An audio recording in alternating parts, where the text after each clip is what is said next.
This is, I think, very important discussion, what we have today. And what I should mention, so it's a co-organization from Dialogue Bureau. You can find our card on the table, and Depot, the place for discussion and art. So it's our second cooperation.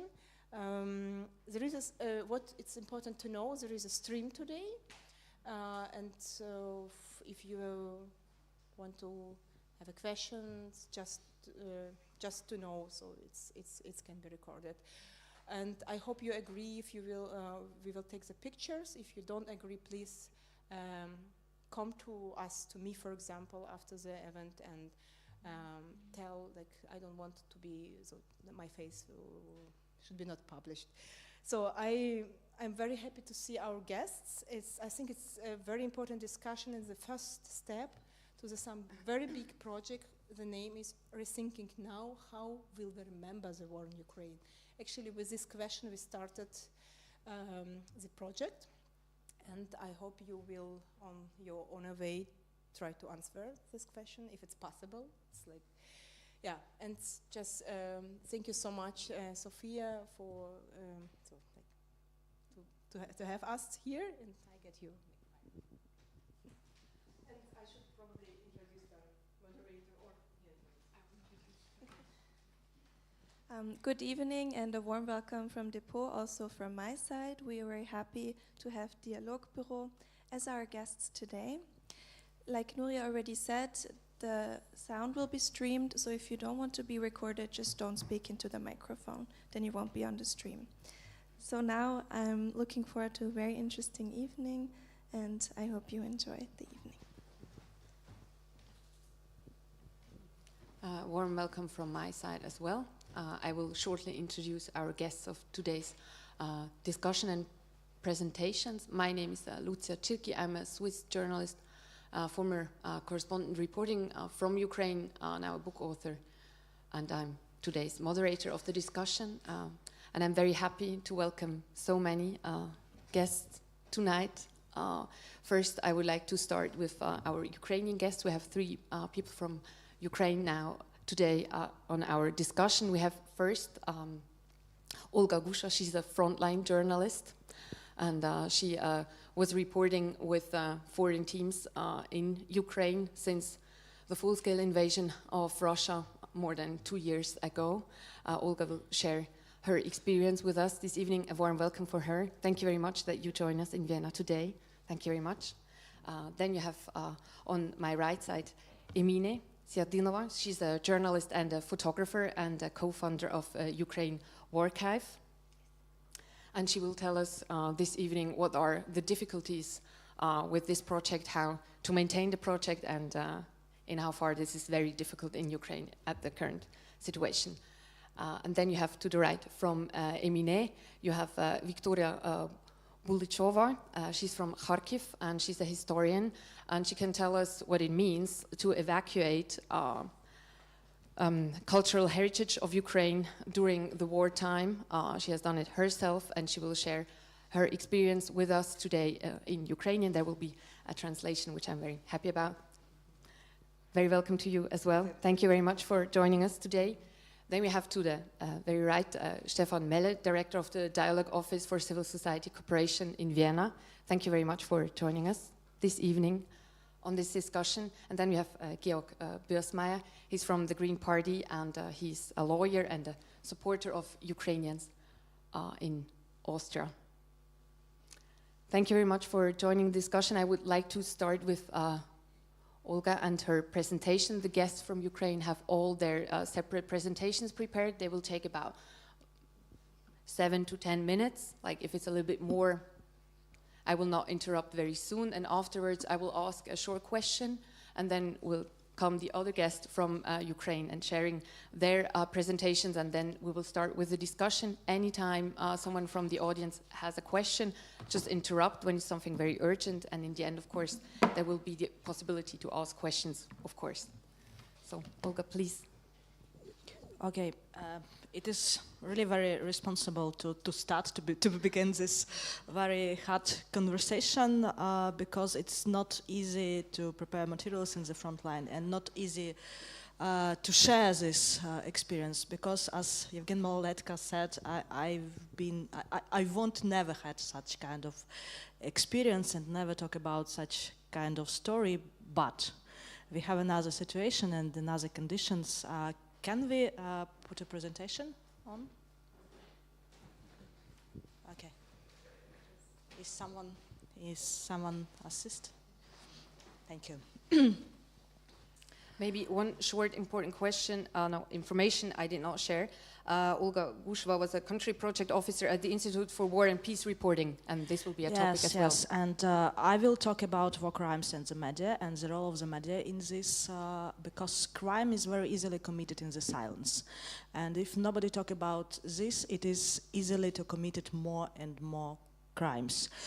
When you do not talk about this publicly or choose a neutral position, you legalize the crime, you legalize it to terrorist attempt, and it's cause what we have now in Ukraine. Because the war in Ukraine started not 24th of February 2024, it started 2014.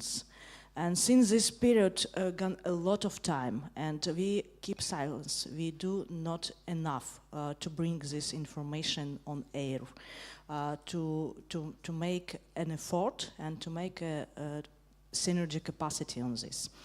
I will start with my personal story. I am like an average Ukrainian woman who work as a faculty staff at a university. And in January 2022, I start to work with international team of media, and we go to the Frontline. At that time, it was two regions, like Lugansk and Donetsk area, and we start to monitor the situation and to prepare material about what going on in this period. And then the huge scale escalation began, and I was in this period in Kyiv, and my family was in Kharkiv region. Region is like less than 20 kilometers to the Russian border. And I spent 10 days to come from Kyiv to Kharkiv, and it was the hardest period in my life, because in these 10 days, I absolutely aware that I can never see my family again. And it was a very hard trip to home, and after that we spent almost a month after the huge shelling and bombing, because it's near the border, and all this, most of nearby territories have been occupied by Russians very quickly, and they didn't take into consideration the silent children in the car, as also in the other region. And then I spent almost 2 years working in the front line. I was head of project Ukrainian Voices that running in the Institute of War and Peace Reporting. This project is already ends, and we prepared a lot of materials from the front line, from the old line on the front line. We educated journalists, Ukrainian one and international one, and for us would be very important to share these materials and to talk about the situation in the front line. Because for me, war is not a statistic, it's 1,000 of personal stories. And even now we know that every day in Ukraine something happened. The Russian keeping bombing a big city like Kharkiv. You know what happened in Kharkiv these 2 days.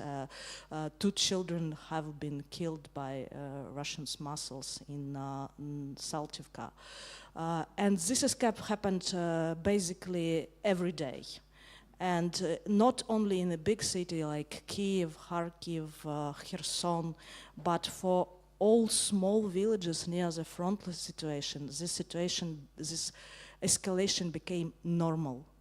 And nobody take into consideration how many people every day have been injured, how many people every day have been killed, how many houses destroyed, and how many lives destroyed. And this is very important to keep this on air. This is a picture from Zaporizhia. This is spring 2024. At this period in Ukraine worked a lot of media, and this is maybe make a balance in the informational space.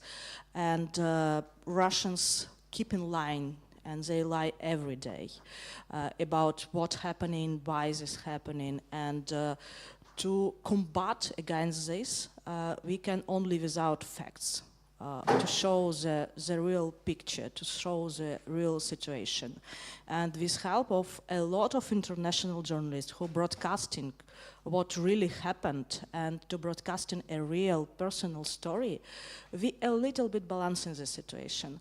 But I think that our discussion today, it is very important because we need to rethink and reshape the situation, not only to broadcast about the facts, but also to think how we can bring a capacity, how we can change the situation. Not to maybe another 10 years talking about bad news from Ukrainian field, from Ukrainian frontline, but together change the situation. The media, with activists, with stakeholders, with politicians, to make changes. To stop the situation, to prevent the situation in other countries. And this is also important because this is not only a case of Ukraine. This is a challenge for global community, for human rights, for international security. And we need to think about it very seriously. Because in another way, we will have this picture in a long period of time. I want to tell a couple of stories because for me, war is personal stories. This is a very emotional story. It was first woman that we talked when the huge escalation began. She managed to evacuate from near the Mariupol. She lived in small villages. She's an old woman, but very intelligent. She worked all her life in a school as a teacher of math. And she lost everything. And he stayed in the villages till the last opportunity, until her house have been destroyed, totally destroyed. And her best friends have been killed by Russian missiles. And it was a mass bleeding and heavy shelling, and they call an ambulance, and ambulance don't able to come. And this is a face of all people that evacuated this time. They all look the same. They all have almost the same very hard and emotional story. This woman has two brothers, and they live in Moscow. And she said that she talked with them and said, "Oh, don't worry. The Russians do not hurt you." She said, "Come on, they are shooting." And she said that while the Russian missiles destroyed their parents' house, she lost not only the house, she lost also her relatives. And it's very hard to accept. Not the loss of houses, but the loss of relations and humanity. This is a modern story, nowadays story. You know that Russians put a lot of disinformation against the Ahmadet in Kiev, that shelling. This is a hospital where children with cancer received the treatment. And this is a nurse who was in this, she was in this hospital and helped to evacuate the children to the shelter. And she was in the epicenter of shelling. And she received a lot of trauma, like multi-trauma, and now she on a long rehabilitation in a medical center in Ukraine.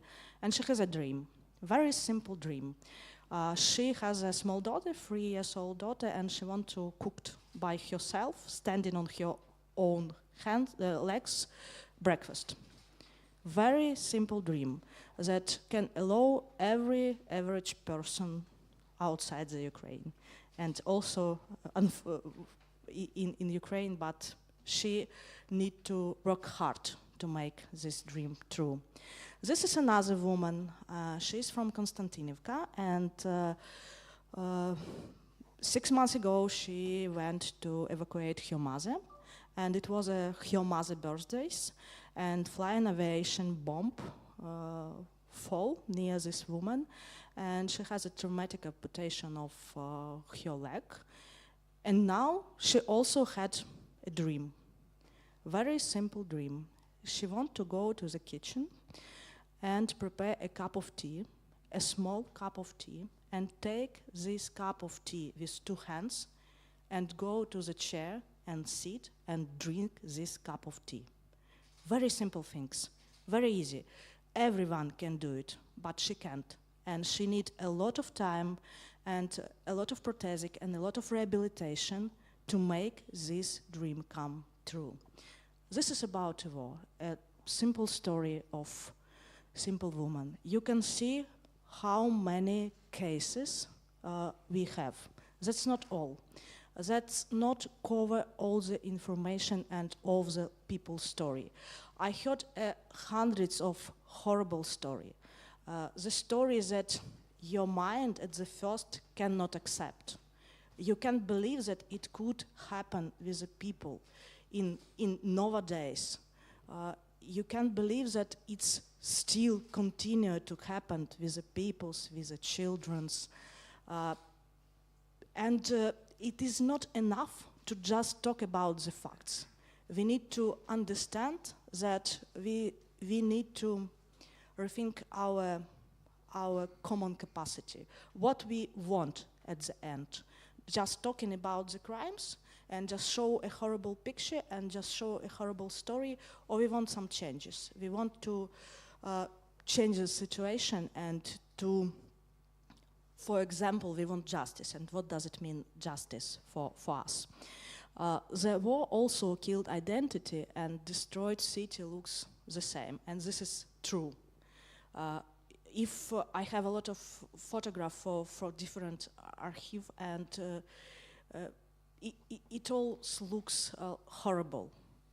It's without lives. And when you talk with the people who are still, for some reason, staying in these villages, they all say the same. They also had a dream.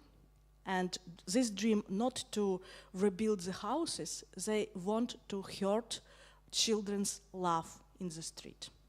And this is the main dream that all people said. But it's also very hard to realize. It's a very easy dream. It's common dream. You heard it every time, every second when you go outside on the street. But in Ukraine, it's very hard to see. And this is Borodinka. And I can show you nowadays pictures from Kharkiv, Saltovka. They almost look the same. But among these people, among these pictures are real people and their real story. This is also Saltivka, but 2022. And we have the same pictures now. And this is a part of muscles in my house in Dergachi region. It's quite big and could destroy it and killed a lot of people. And it's like private sectors. What Russians do, they try to destroy it, not only our identity, they try to destroy all the infrastructure.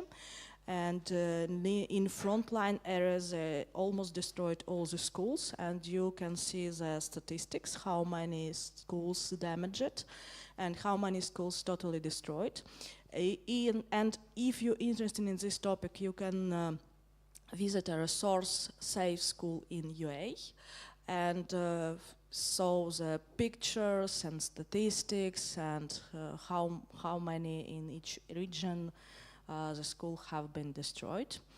Also, they destroyed and damaged cultural heritage, and about this would talk more my colleague Victoria, and I just a little bit focus on some statistics. It's a picture from Kharkiv region, Skovoroda, and it was destroyed, if I'm not mistaken, in 2020, it's the end of 2022.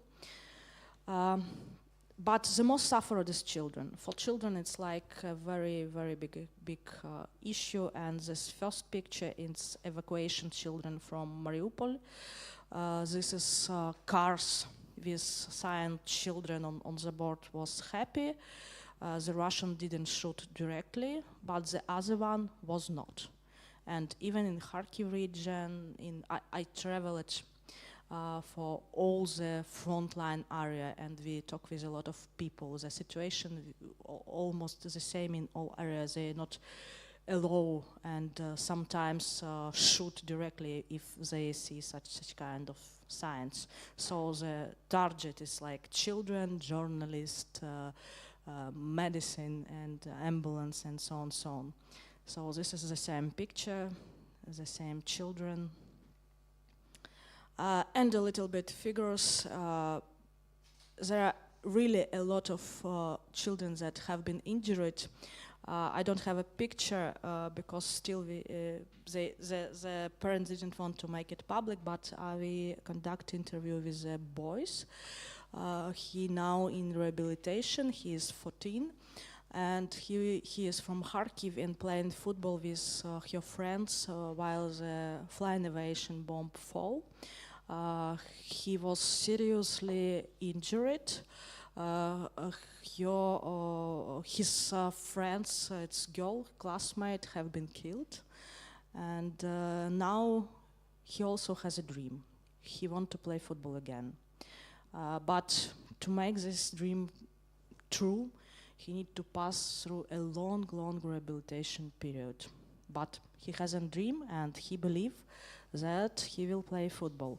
Also, we have evacuation vest, and it was constructed and shared widely because of Russian targeted evacuation buses with children.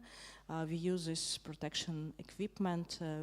We never used it before in such application, but it's really helpful and a little bit protect children while evacuation from the frontline areas.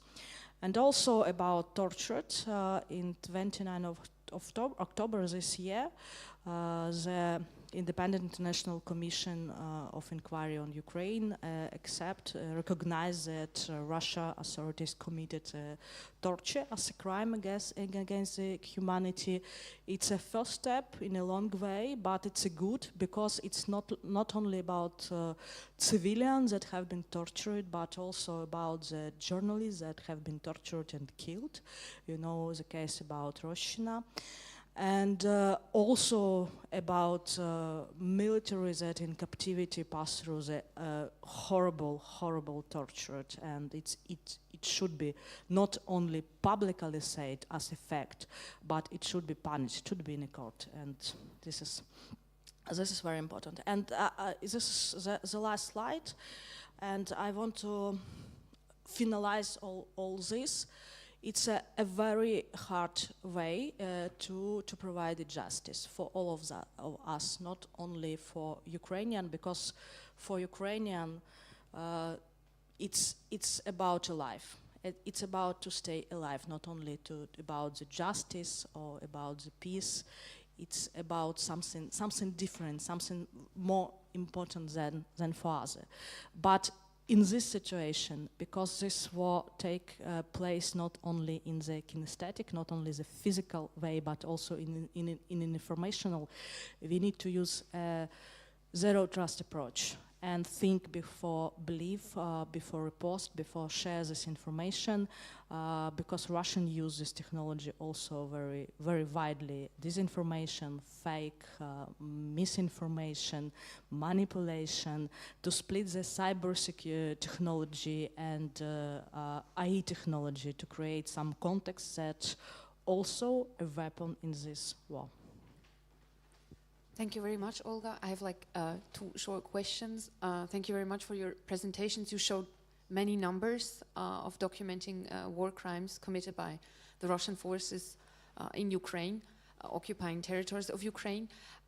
What about the documentation of war crimes on the territory that is currently occupied by Russian forces? How is it possible for Ukrainian journalists to document like war crimes happening there? You mentioned Victoria Roshina, Ukrainian journalist who tried that and was killed, died in Russian captivity. Can you tell how is it even possible for Ukrainian journalists to report on war crimes committed on Yeah, occupied it's territory? absolutely good questions and good issue, because occupied territory is absolutely blind spot in documenting the war. We don't know what really happened in this territory, and even if we have some information that something happened, we do not have enough evidence, and people are afraid or not able to talk. And the case with Roshina illustrates the situation very good, because she tried to do this, and she was in captivity, and she was in the list of exchange. This is the main issue, and she have been killed by Russian in prison. So now for Russian journalists it's absolutely unsafe situation, and we do not have, in general, we do not have access to any information and sources to documentate all crimes that happen in occupied territory. And my last question for you before we move on to Emine. You said in an interview in March a year ago, 2023, that there was a lack of capacity among the Ukrainian media community to report on war crimes. How would you see the situation nowadays? How is the capacity for Ukrainian journalists on reporting on war crimes? This is also a good question, and when I say this, I mean that it's not enough to be present in international community, because if we compare situation in 2022, we have more than 5,000 international journalists in Ukraine. Now the situation changed, and we have less media team in Ukraine. That means that less information in broadcasting, less information in news, and the situation that audience is tied on this war is also present in the media discourse. For me, it's a very sensitive question, because I didn't understand how you can be tied on when the crime is committed. Because for me, media, to broadcasting from the front line, it's not like a job, it's a mission. And it's a duty, it's a responsibility. We have a duty to talk about the crimes, and we can say, oh, I'm tired, I used to this situation, no crime anymore in my media, my audience don't want to see this. No, we all need to see this, to prevent this, because in other way we just legalize this crime. Thank you very much, Olga. Emine, now the stage is yours, and you're going to present the Ukrainian archive. Thank you. Could we actually open the website instead of presentation? Just a second.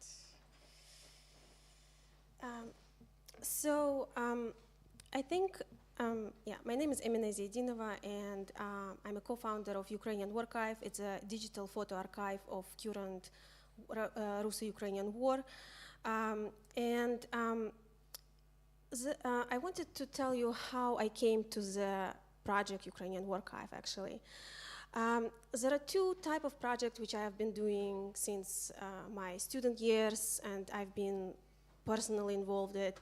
And one of them is history of Crimea and Crimea in general, Crimean Tatars. And second one is photography, which come to Ukrainian Archive.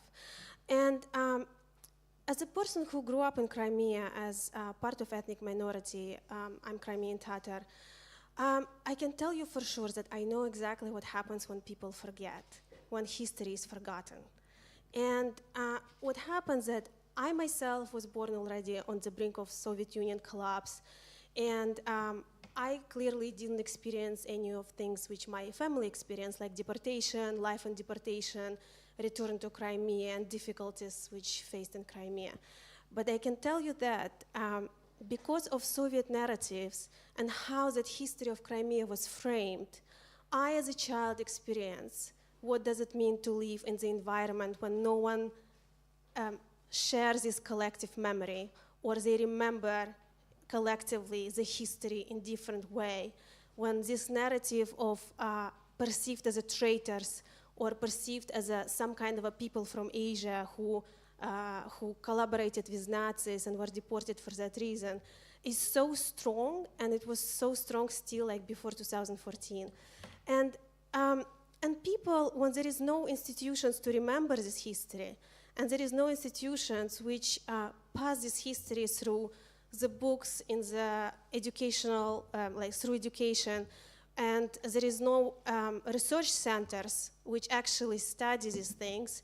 And in the situation when all these archives were destroyed by Soviet Union or Russian Empire before Soviet Union, you have a situation which just this trauma, it's transcended through the generation, and you face difficulties again, and then you have a problem when the Russian society didn't process their history either, and you got to the point of like kind of nationalism and believing in big history, believing in lies in history, which pretty much somehow led to all these war crimes and what Victoria described. And so that's partly why I always have been working on the history project and oral history project from Crimea, and how I came to this Ukrainian War Archive project in 2022. In 2022, I got a call from my friend Evgeny Safonov, who I used to work together as an editor at the online magazine about visual culture in Ukraine. Magazine was in Ukraine, but it was not about visual culture in Ukraine, just general about visual culture. And we were talking about how, and I was living in London already at the time. And I was working for Thomson Reuters Foundation at the time as well. And we kind of discussed what could we do and how is it difficult to get the message through to your colleagues or people who don't know much about Ukraine or don't know much about Crimea, to explain what's happening, who were still kind of were refusing to call it war, kind of were questioning if, I don't know, that you should not believe to your government because government always lies, but we were talking about government who were reporting war crimes in Bucha at the time, and you get this stuff from like quite established people in media and journalism, I would say, and which is worse because I'm from Crimea, it comes all the time. It's like, I'm from Crimea, Crimea is like part of Ukraine, and then it's like, oh, but Crimea has been always Russian, and I heard it so many times from so many different people, and I was like, no, this is like, historically, it's not true. You need to go through the facts, and you need to go through the history back, and it just because that history is forgotten, it doesn't mean that it's true. And because you like kind of coming from Russian studies programs with a centric in Moscow and Moscow narratives and Russian narratives, it doesn't mean that you should be believing in it. So discussing with Yevhen, our like, what could we do? We were like, we both come from photography, media background, and we were like, and at the time as well, it was already April. Our colleague Max Levin, photographer, was executed by Russian soldiers near Kiev, not far from his home at the time. And we're like, it's very important to to collect these pictures before they disappear, because we are talking about digital files now. We are not talking about film which can be found on the flea market like 20 or 30 or 50 years after. We're talking about digital files, and we're talking about hard drives, which are easily destroyed as well. And a lot of these photographers are freelancers, or even if they work for a bigger media outlet, most of the archives do not go to these media outlet servers. And they can be easily destroyed, both hard drives and actually photographers themselves.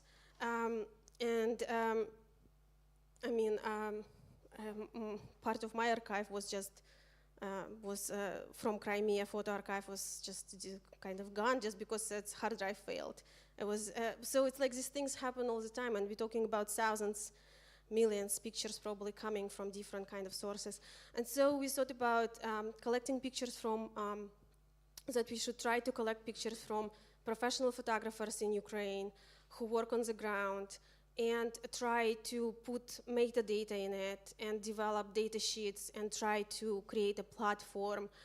That's what it's supposed to look like. It's a beta version, which like would kind of have a navigation map with a timeline and photographers and tags, so you can search through the big database. that was a general idea also, like in the terms of remembering this war, kind of the idea also, it was 2022 came when Russian disinformation was like still claiming there were no war crimes, and some people still believed in it, and was still discussed if it should be called conflict. There were still conversation if war in Donbass was, well, I have several books which claim that it was civil war, published by foreigners, quite respected one actually, before 2022, maybe they probably changed their views now, and so that's where the project came from. And since then, like, we have been also, one other thing we was trying to do is to get funding to give grants to photographers so they have means to pursue some of their personal projects which are not news coverage, but which reflect a little bit broader on war, or have more reflections than just news coverage. But I have 1 minute left, and I'm going to jump into struggles we're facing. It is pretty much civil society or like professional initiative, which came from myself, my friend Evgeny, our friend Katya, and our colleague Misha Pidan in Sweden, who is a photographer too. And clearly none of us have done any archiving before. And we all worked on media projects, and we all got used to the media pace of things, which were like, okay, the project is kind of a special project, will be done within 3 months. 3 months, we'll build the platform, we'll build archive, we'll publish it. 2.5 years later, this is still beta version of the platform. And it turned out to be much more difficult, much more time-consuming, and it turned out that archiving itself requires a lot of work, and just developing infrastructure with description systems, like levels of description, and developing databases. If someone is interested, I can show you them too. Was a big task, and on top of it, we are working in Ukraine in time of war. I'm only me in London, so 3 of my colleagues are in Kiev. And we're facing human resource problem right now as well, which is our archivist who has been in the project from the beginning. He is mobilized and going through the military training right now.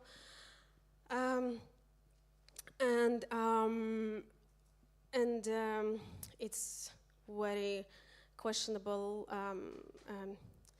how we need to find someone to replace him, and he been kind of the person who was in contact with all the photographers, and also like just being small team and like looking forward clearly, and making a point about how easy to forget things when they're not part of institutions. This archive also, we realized we cannot become institution. We are registered as NGO. We are Bulychova project. We, I don't know, collected 10,000 photographs at the moment. We published the book, Certain Stories of War. But in the end of the day, we are not institution, and we're not going to become one. And there is really a need. I hope maybe, I don't know, maybe Index and Lviv will become one of these institutions which can gather all these kind of grassroots, civil, professional kind of archiving initiatives, which also, I think, a lot of them started when we didn't know how long it will take till the end. So thank you for your attention. I have the same for you, questions for you as a Crimean Tatar. You had like the impression after 2014 and the occupation and annexation of Crimea by Russia. Did you ever have the impression that it was forgotten, that Crimean Tatars were forgotten, that the people inhabiting Crimea were forgotten by foreign media or by Ukrainian media, that there was not enough reporting about what was going on, the war crimes that were already taking place back then, since 2014, on Crimea. Was that ever a feeling you had? It's not exactly the feeling, but I can share my experience. In 2014, during the annexation of Crimea, I worked as a local producer with Danish TV at the time, TV2, and I interacted with many journalists who were working there. I don't know, BBC, Al Jazeera, CNN, you name it, and I want to say I was very upset with the coverage as I was working there, because to me, I'm from there, I grew up there, and it was so clear to me, this is Russian soldiers, it's Russian army is like encircled administrative building, encircled military bases, and you talk to them, and they even on camera were saying they are from Russia. And then somehow in all this reporting, if you go back to, I don't know, I looked up Guardian, for example, recently. It's all like green man with no sign, without insignia. It's documented. If you look at the media right now, occupation of Crimea in 2014, it happened by green man. It didn't happen by Russian army. And I remember how I was trying to talk to everyone about Crimea is occupied. You cannot even call it like a referendum. It's illegal polling, actually. If you look at it, it was clearly polling. It's not referendum. And somehow we have a referendum happen in Crimea. You go to the archives of this media. You go to the archives of international organizations. Okay, international organizations didn't call it referendum, but as they call it, illegal referendum. And the response from Ukrainian government was kind of non-existent at the time of March 2014. It just was just as Yanukovych fled, and there were Turchinov in place, but it was kind of complete mess. And somehow all the international organizations failed to call it, and it's only 2022 when a full-scale invasion happened, when Kiev. When missiles flew into Kiev, people start calling it occupied territories. And the same goes with, I think it's actually worse with Donetsk and Lugansk, because in Donetsk and Lugansk, the military action is happening since 2014, and it has been occupied, and somehow there was still a narrative till 2022 that it was civil war. This is absolutely ridiculous, and I was very upset with it since 2014. That the crimes that were committed by the Russian forces on Crimea, especially towards Crimean Tatars, like the tortures, the arrests, the harassment, the oppression that especially Crimean Tatars were facing, did that get enough attention from your perspective? No. Neither. Ukrainian media try to report on it, at least like main media outlets, not like smaller ones. But definitely not enough attention, and definitely the narrative was also weird always, because as Russian Federation is very skillful when it comes to disinformation. So all these cases of persecution are framed as they're actually going through the court. And through the court, they're going as with terrorism charges, with extremism charges, and separatism, extremism, and terrorism. And when you look at this law, I mean, I'm not a lawyer, but I think it's not so different, like as a phrasing and stuff, how it's framed, I don't know, in Europe or in the US. And so every time you write about it, I mean, I faced it because I did report on the families of political prisoners. And when you write it and you're like, they were charged with terrorism for being part of this Islamic organization, Hizbut Tahrir, even though they are not, even some of them are not ever been a part of this movement. But because there is this court charge, you have to kind of, as a journalism, report it, and then you cannot publish it anywhere because it becomes like gray area. And so it's like, political persecution in Crimea was extremely hard to report. It's actually still hard to report. Also because of Crimean Tatars are Muslim, and so there is like quite a lot of prejudice against Muslim people as well. Thank you very much, Emine. Now the stage is yours. I can hand over the microphone. Thank you very much. Yeah, Victoria. Добрий день. Презентація. Презентація. Дар'я, презентацію включи. We will now have the presentation of Victoria. It works? That's still my presentation.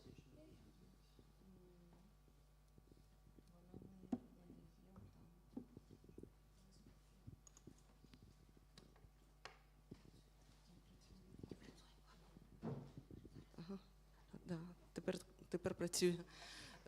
Добрий вечір, пані та панове. Дозвольте подякувати організаторам за запрошення на таку широку дискусію і передати вітання від колективу і директора цієї Харківського історичного музею імені Миколи Федоровича Сумцова та від усього незламного Харкова. Так що всіх обіймаю.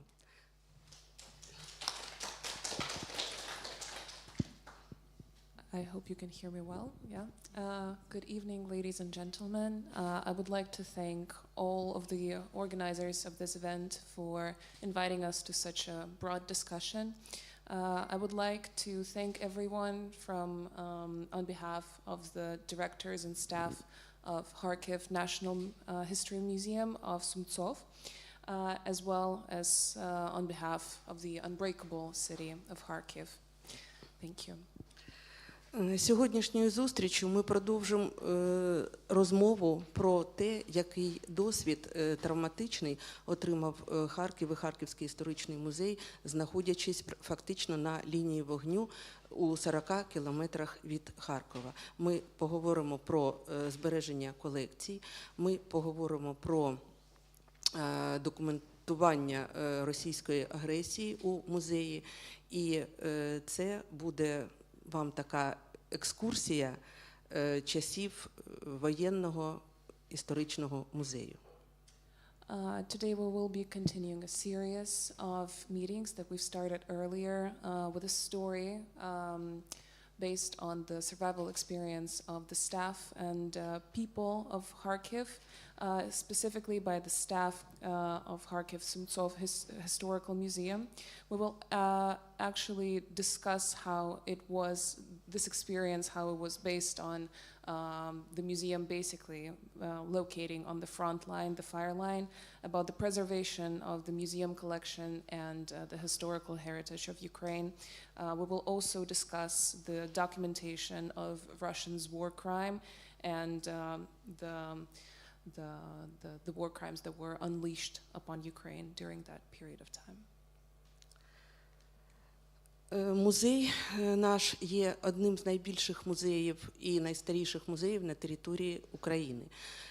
Його колекції сягають майже 350 тисяч артефактів, починаючи від археологічного періоду і до сьогодення. І до 24 лютого 2022 року наш музей відвідувало більш ніж 200 тисяч гостей кожного року. The Sumtsov National History Museum of Kharkiv is one of the oldest ones that we currently have in Ukraine, and it generally has the collection of over 350,000 artifacts, ranging from archaeological items. And before the full-scale invasion in February 24, 2022, the Historical Museum of Kharkiv, of the name of Sumtsov, would greet over 200,000 guests from Kharkiv and the guests of the city yearly.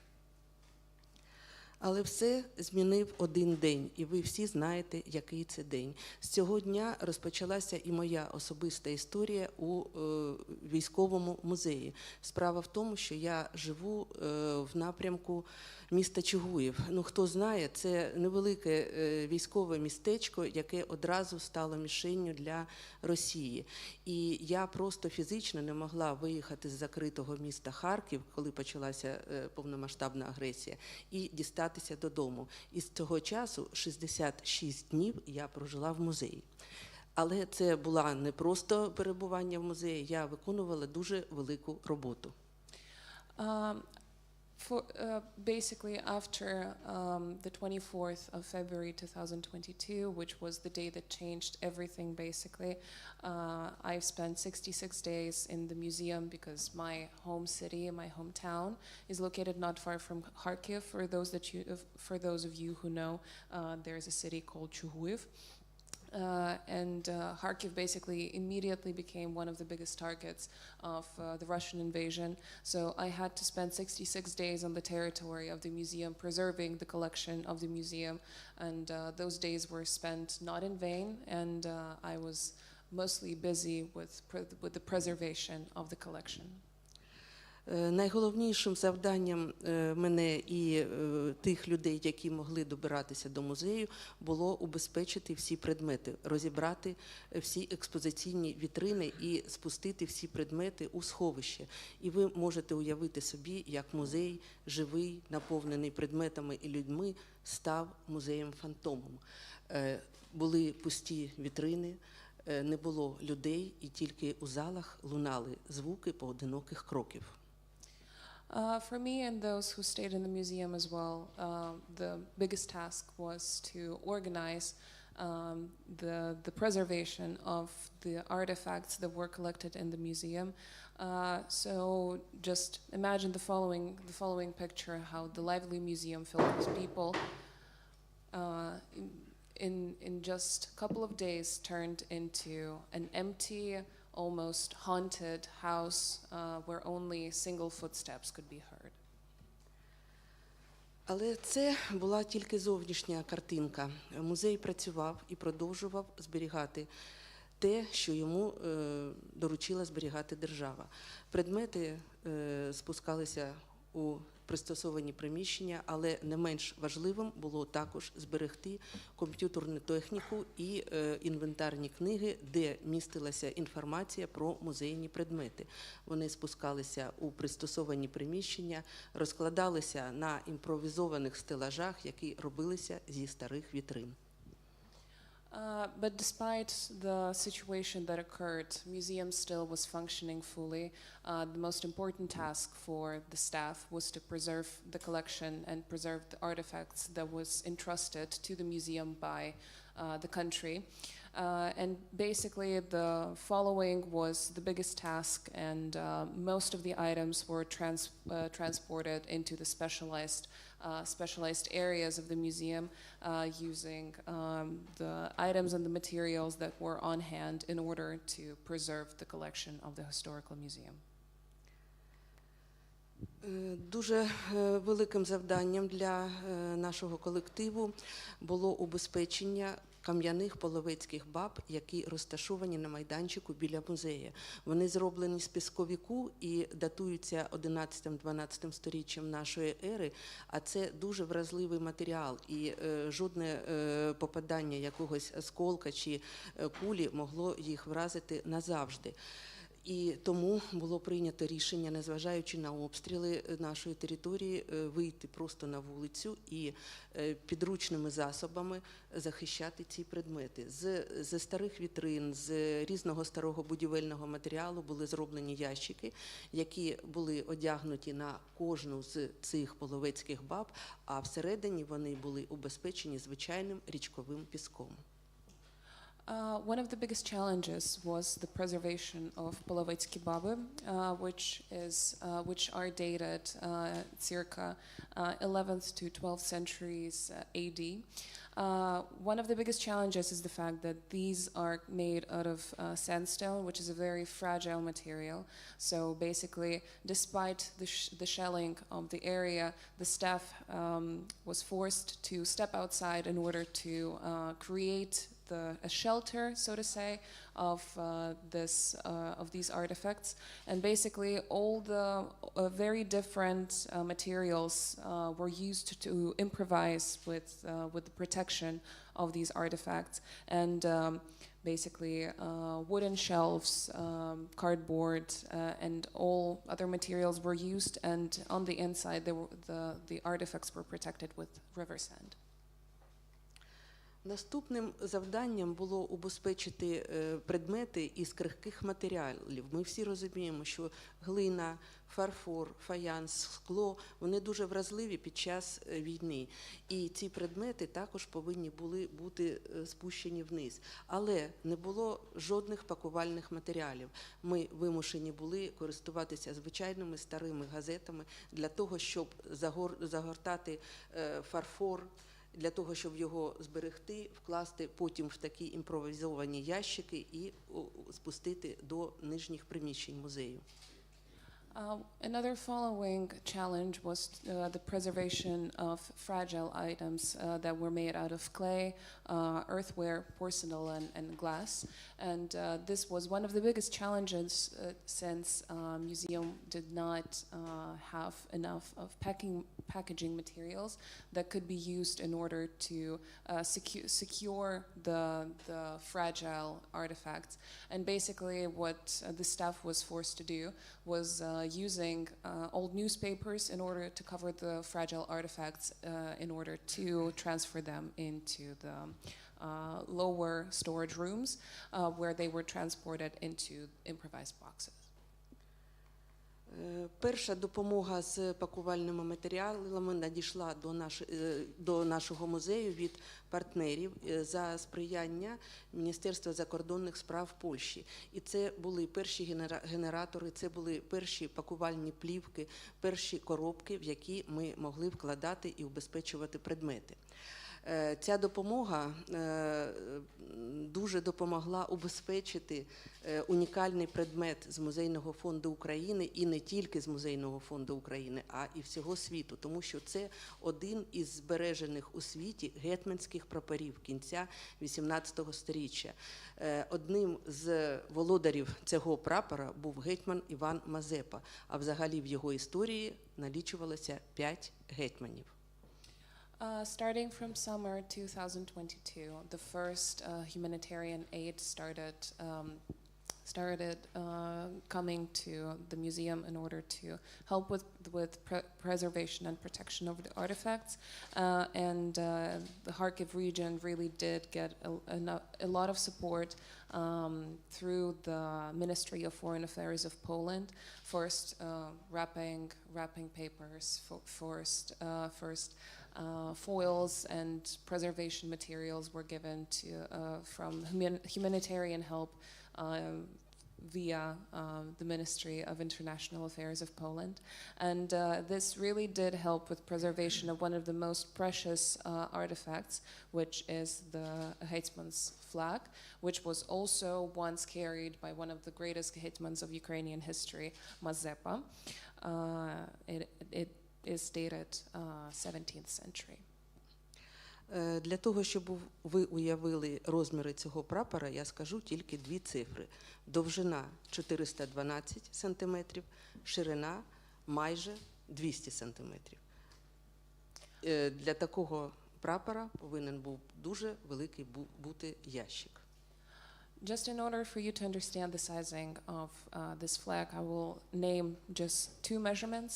The length of it is 440 centimeters, and the width of it is above 220 centimeters. So just in order to preserve such a huge artifact, there was a necessity to have a very big specialized container. Ще один предмет, про який хочеться поговорити окремо.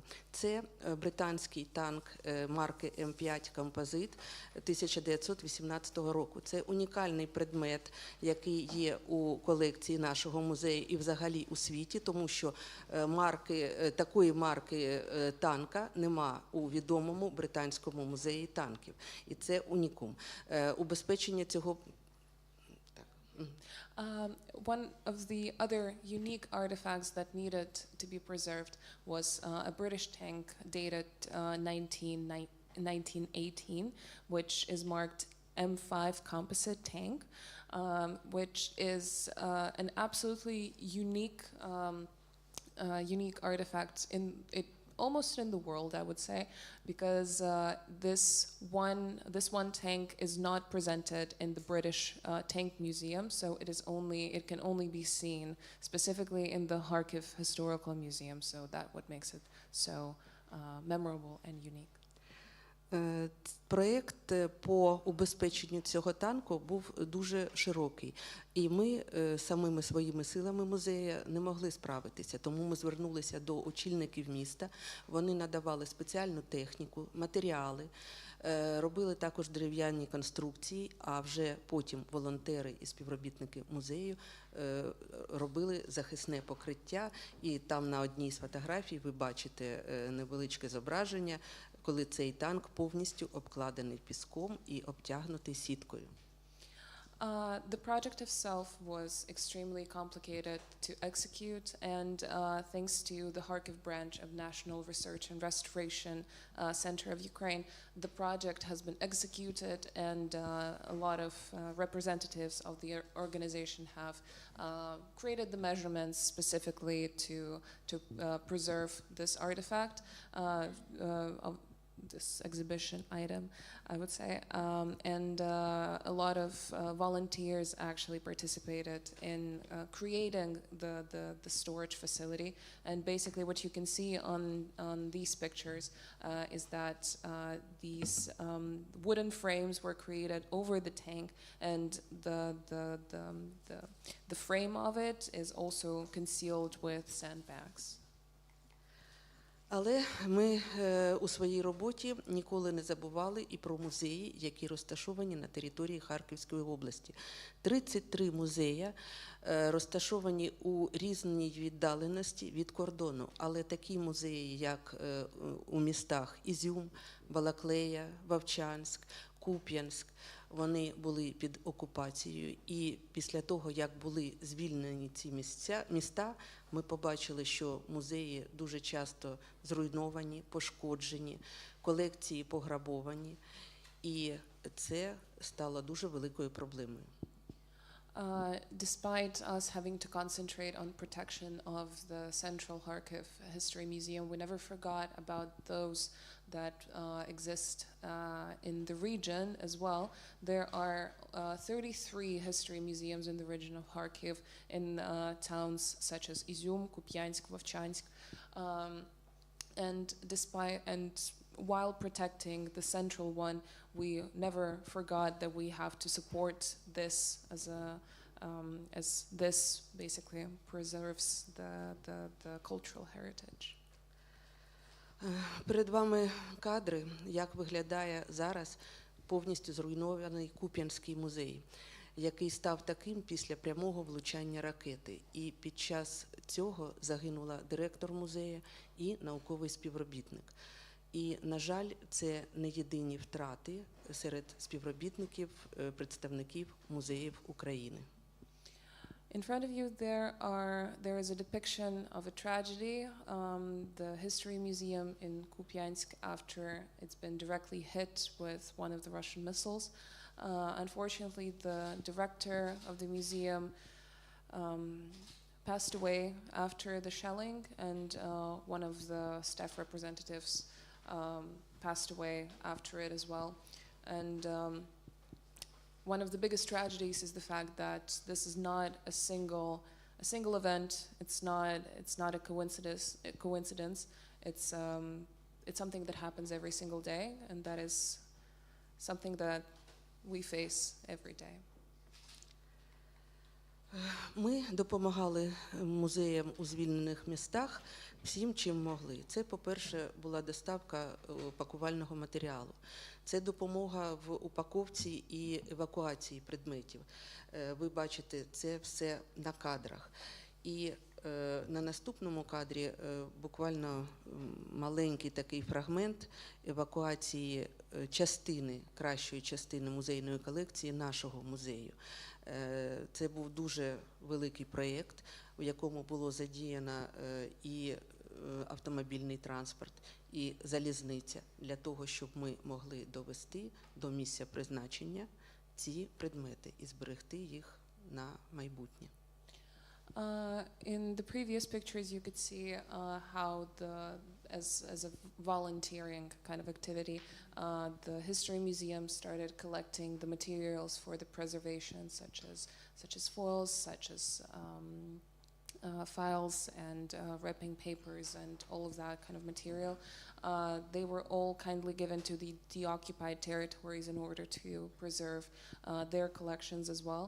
And in these pictures, you can see like a short cut out of the process of transporting one of the best parts of the collections of the History Museum of Kharkiv. A lot of different vehicles have been used, such as buses, such as trains, in order to transport them to the spot where they could conceal and protect the collection of the museum. Незважаючи на те, що війна йде і музей не працює, не приймає відвідувачів, ми продовжуємо працювати з місцевими громадами. І на двох цих фото ви бачите, як ми допомагали вивозити половецьких баб з території громад Ізюма і Золочева.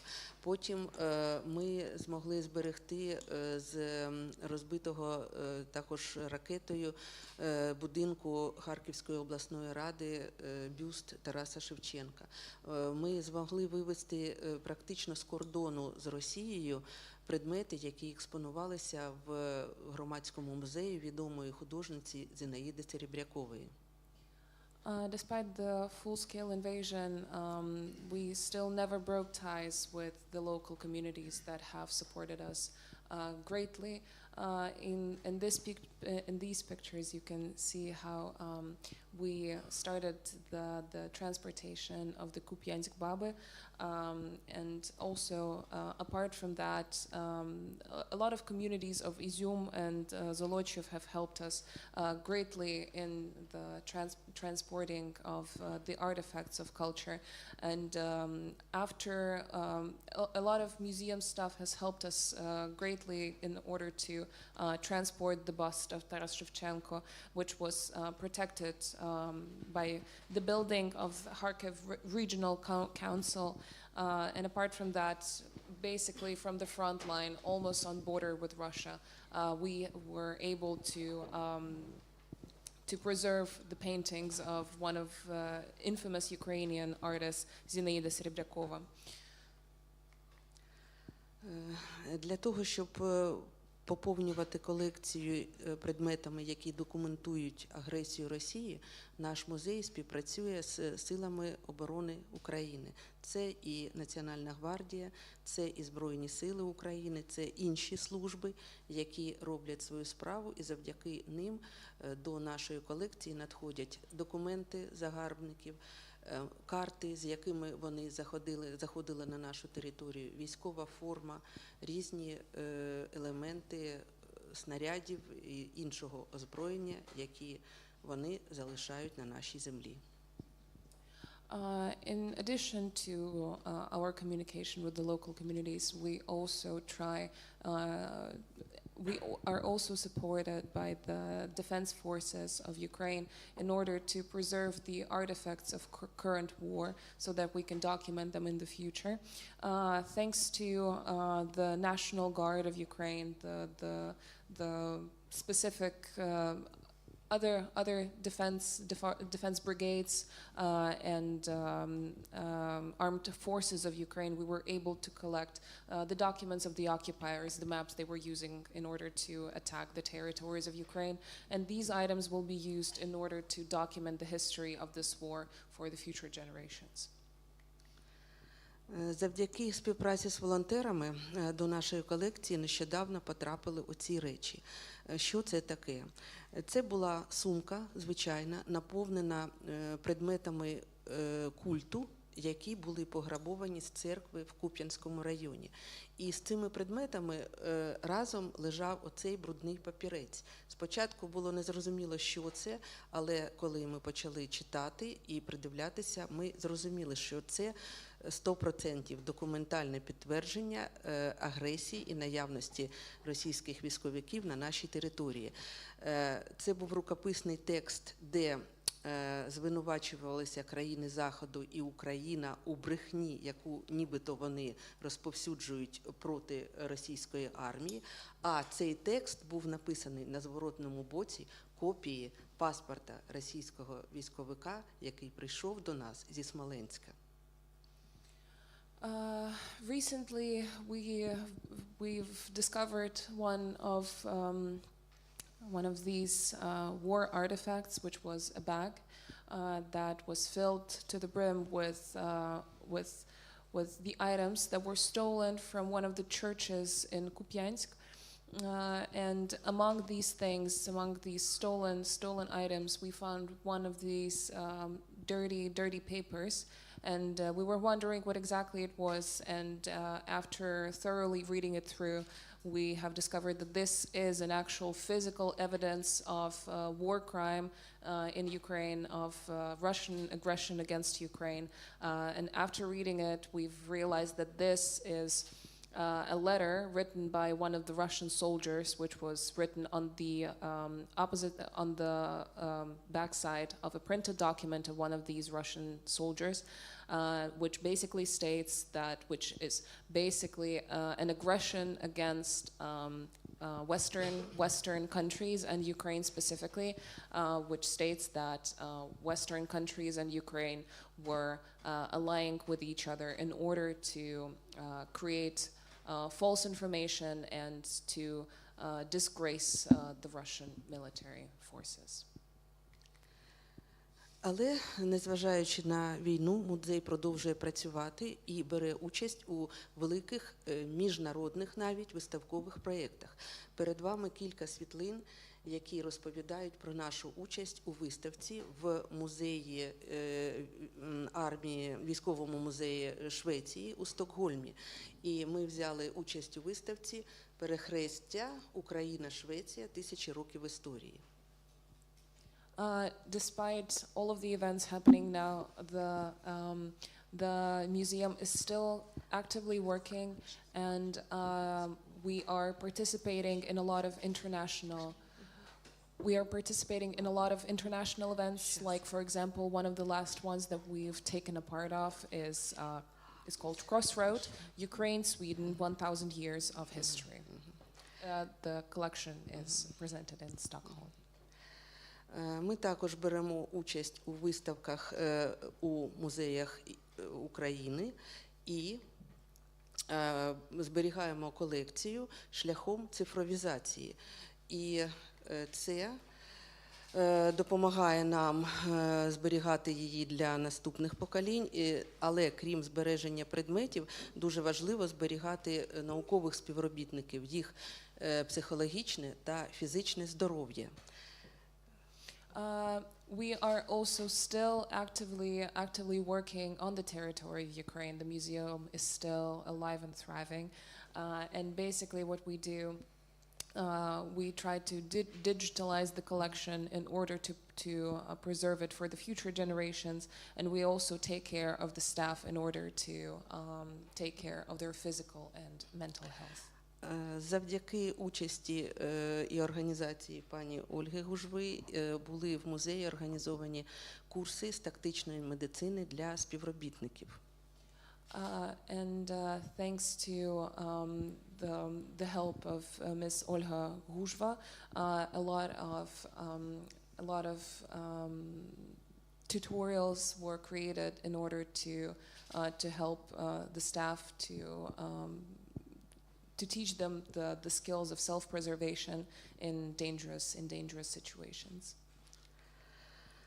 Завдяки відомості широкій про діяльність нашого музею Нещодавно Харків і конкретно наш музей був відвіданий делегацією на чолі з Карлом Габсбургом Лотарингським, який є президентом Асоціації міжнародних організацій Блакитного Щита. І ця організація опікується музеями, які знаходяться на лінії вогню.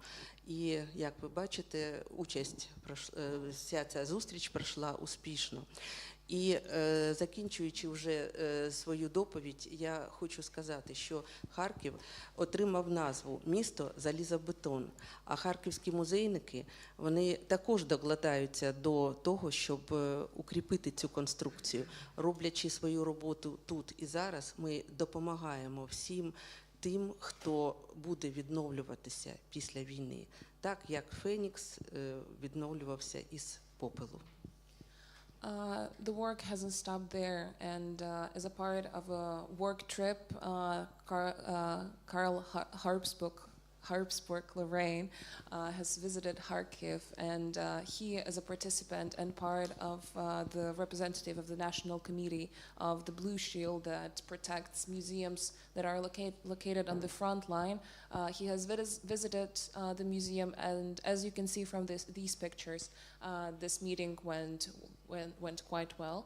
And to sum up this presentation, I would like to mention that Kharkiv is named to be the city of steel and concrete, and we as the staff of the History Museum are doing our best in order to strengthen this description of the city, and one day we will rise like the phoenix from the ashes. Thank you.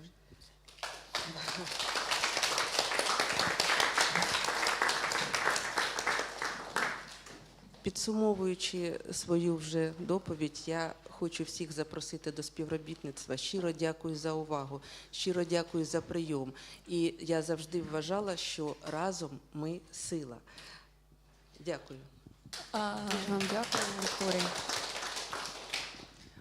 To sum up once again, I'm inviting you all to participate, and I'm inviting all of you to cooperate with us. And I've always thought, and I still believe, that together we are mighty and we are strong. One short question for you, Victoria. Thank you very much for your presentation. You mentioned the support you get from different partners, first from Poland, and the cooperation you had with Swedish partners. What, at the very moment, from your point of view, from your experience, museums in Ukraine, especially in Kharkiv and in frontline zones, would need from foreign partners, like, for example, from Austria, from Vienna? In how far would you need support for preserving cultural heritage of Ukraine? Дуже вам дякую за вашу презентацію. Я почула, що ви отримували міжнародну підтримку від таких країн, як Польща. Але найважливіше питання для мене зараз – це, як на вашу думку, музеї України та специфічно Харкова, яка у вас є потреба і що саме вам необхідно від міжнародної спільноти, особливо від Відню, Австрії? Дякую за запитання. Наш музей зараз якнайбільше потребує участі у різноманітних міжнародних виставкових проєктах, тому що це дасть музею можливість продовжувати роботи, доносити до світової спільноти інформацію про нашу багатющу культуру, про наші величезні колекції. І таким чином ми продовжимо жити як частина європейської спільноти. Thank you for the question. In my opinion, one of the most important things that the international community can do is most probably cooperating and creating a space for us to have exhibitions of our insanely rich culture, of our huge and basically enormous collections that we have on the territory of Ukraine, so that we can still be a part of this European and international community, which is so crucial for us to preserve our cultural heritage. Thank you very much. I would like now to open the discussion for all the panelists, also from the panelists from Austria.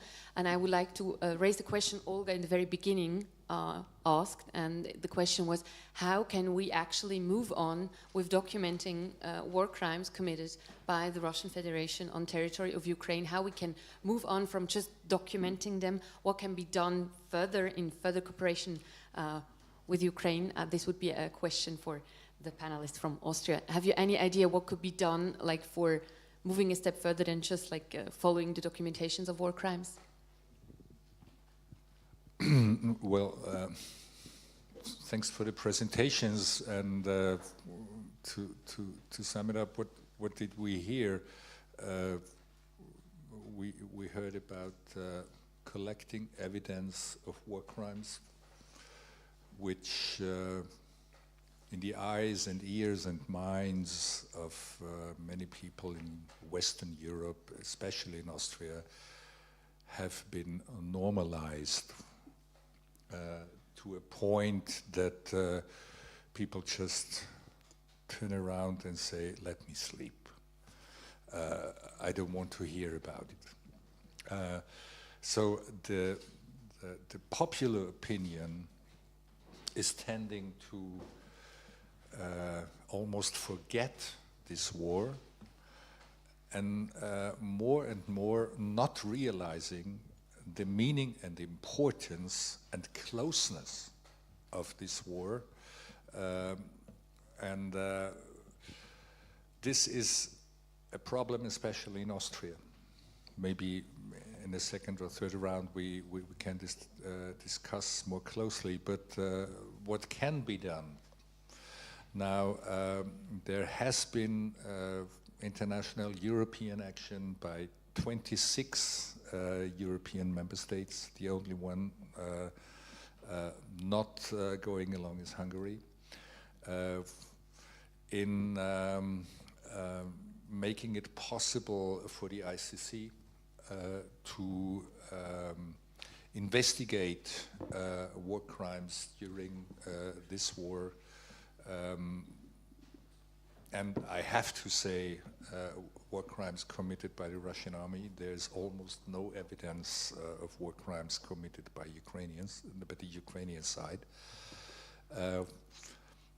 Austria is taking part in this effort, has spent, well, not a very big amount of money. It's we're talking about, like, I think 400,000 euro, which is a small amount of money for the Republic of Austria.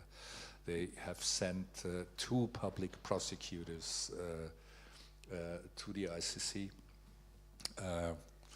So you see their potential in, like, there is potential in raising this, of course. I think the most important step has been taken in the collective agreement that there is war crimes going on which must be prosecuted and documented. Now it's time to raise up the efforts in this documentation. And this is happening with the background of, as I told you, of a public which is kind of losing interest, while, and this is something which makes me crazy as a person, while ignoring the importance and meanings of what's going on in Ukraine.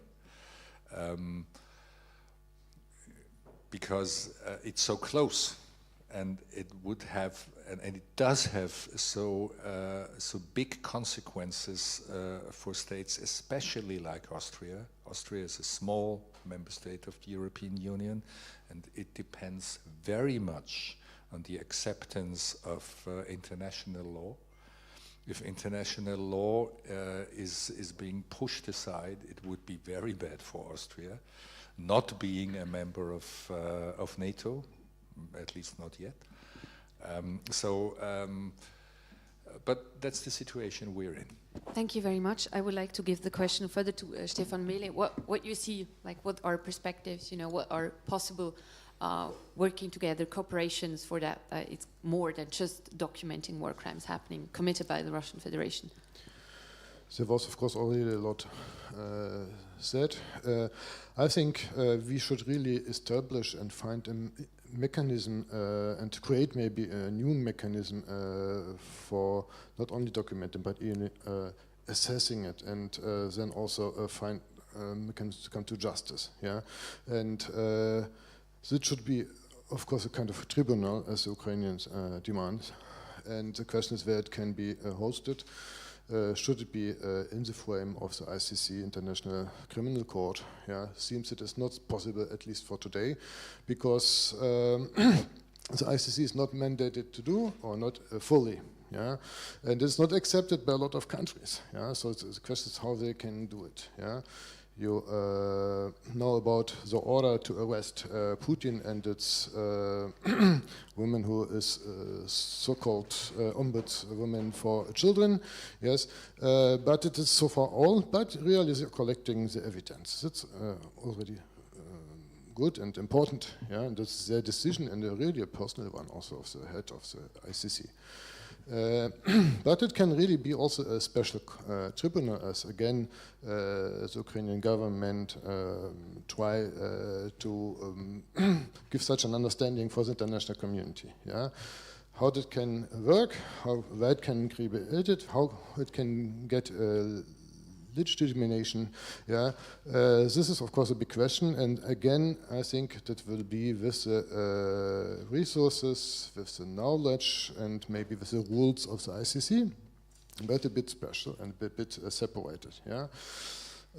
What is also another mechanism is to really use this understanding of universal jurisdiction. Yeah, that all countries can really claim for such procedures and provide them. Yeah, you can really provide such court procedures in Germany, for instance. Yeah, which was done against people who were, I'm sorry for interrupting, like in context of Syria and the yeah, that was tested. Yeah, and it is working. Yeah, we have really first decisions of such courts. Yeah, so it is really accepted, and it is possible and could be widened. At the same time, we saw the of course, very special moment from Belarus in 2020. Yeah, so it was a time when the OCE, our international organization here in Vienna, yeah, was already weak. At the same time, they tried to launch so-called Moscow mechanism. Yeah, that is not a Russian mechanism. Yeah, that is a special international accepted mechanism. How to provide such evidence for human rights violations. Yeah, and of course it was to see in Belarus after the elections of 2020 every day and very hard. Yeah, thousands of people were imprisoned. Yeah, and they found only the possibility to create a coalition of like-minded countries. That were 70 countries from about 57. Yeah? Only third or fourth part. However, they created it, they financed it, and this international accountability platform or mechanism for Belarus is working. Yeah, until now, it's still working. And I see that we have such legal instruments which we could use, yeah, and which we could really establish also in countries who are not involved, not joined so far. Thank you very much. I would like to ask the Ukrainian guest, and first, Emine, when you hear like these international legal procedures, are you a little bit afraid that it will take many years for something to change, to happen, and until then maybe like projects like the ones you co-founded, like Ukrainian Archive, will not be existing anymore, or will be in huge danger of further existing? How you see that perspective?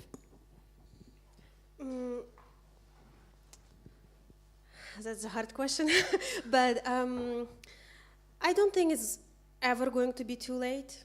I think justice is something which is needed, even if it's years and years after. If you ask me personally about do I want a justice for my family for deportation now? Yes, I do. I do want a criminal court of some kind of human rights to recognize it properly and say it. And so, like, I mean, some of it was recognized, but and I would like Stalin and Beria and NKVD with the names to be named who were perpetrators, because if you study the oral history, like I interviewed many people who were deported, they cannot name whose fault was it. It was maximum it's a Stalin, or it's not even called Soviet army who did it. And so it's not going to be ever too late. I think it's fine. I mean, it's even if Ukrainian Archive doesn't exist as Ukrainian Archive, the collection probably will be part of some kind of institution at that point. And I think all these efforts of archiving hopefully will consolidate in some kind of places, and hopefully this documentation of war crimes will be saved. Of course, it's hard to believe that someone actually will be would have, I don't know, it's hard to believe that Putin would get the sentence, but who knows, maybe he will. Or other people in, I don't know, FSB and army and like there are a lot of people, right? As far as I remember, there were a few courts taking place in Ukraine where Russian soldiers were accused of committing war crimes on Ukrainian territory while they were a part of the Russian forces there, and they were also sentenced for the war crimes they committed in Ukraine. But this was, a very criticized question internationally. Olga, when you thought about this question, what could be done further?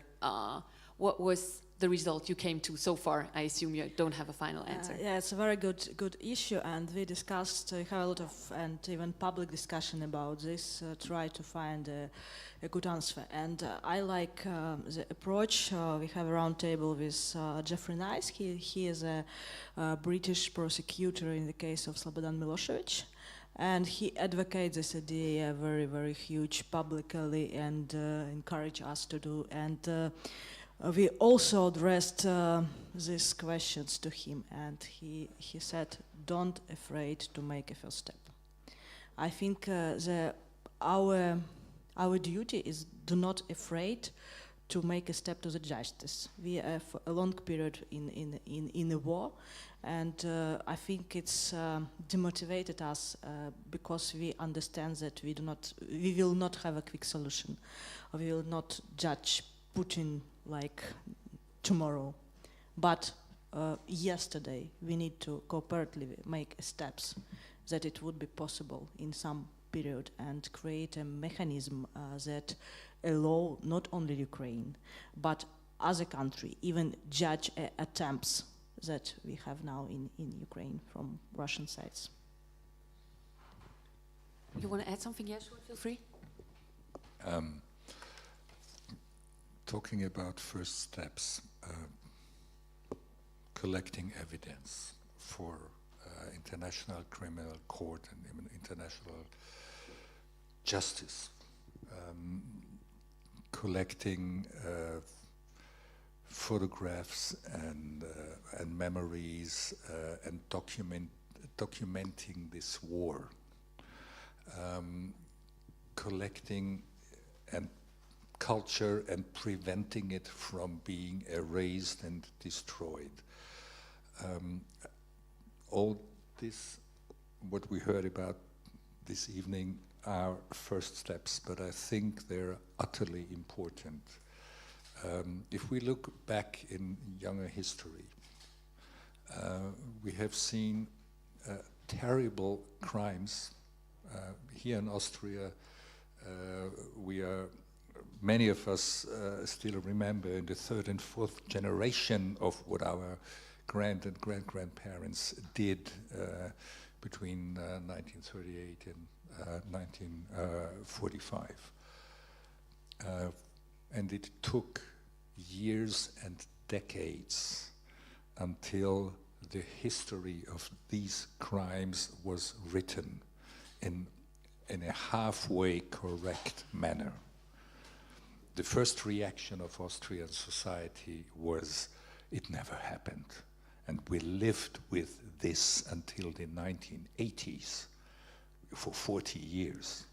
And then Austrian society began to accept what actually happened and began to learn. And why did it do so? Because there was evidence, there was history written internationally. There had been big procedures of Nuremberg and in other places. There had been so many first steps of collecting the evidence and of using it in a procedural way. This is the first aspect. And the second aspect is, and this also we know from this time,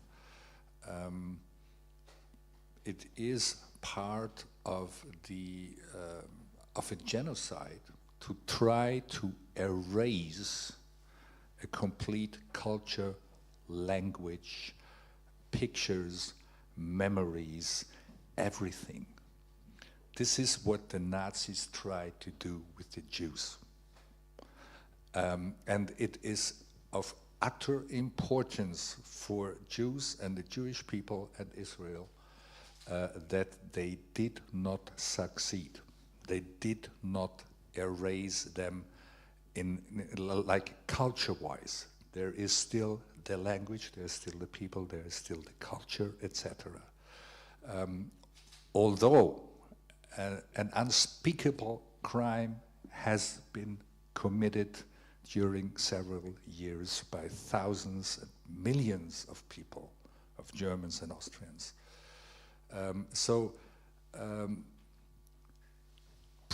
Preserving Ukrainian culture by all means, collecting all this memory, collecting all this evidence is also a way of